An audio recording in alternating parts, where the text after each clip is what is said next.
Hi friends, chutney அரைக்க ரொம்ப சோம்பேறியாக இருக்கா? அப்போ இந்த சட்னி ட்ரை பண்ணி பாருங்கள். டேஸ்ட் அட்டகாசமாக இருக்கும்.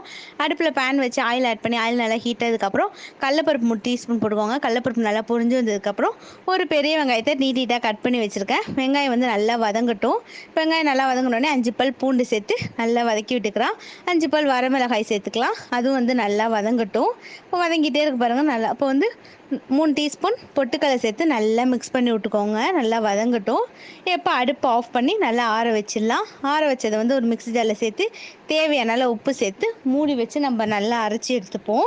இப்போ பாருங்கள், அரைச்சி எடுத்தாச்சு. இப்போ தாளிப்பு ரெடி பண்ணிடலாம். தாளிப்பு கரண்டியில் எண்ணெய் ஆட் பண்ணி கடுகு 1/2 டீஸ்பூன், வெள்ளை உளுத்தம்பருப்பு 1/2 டீஸ்பூன் ஆட் பண்ணிக்கோங்க. நல்லா பொரிஞ்சு வந்தோடனே கருவேப்பிலை ஆட் பண்ணிக்கலாம்.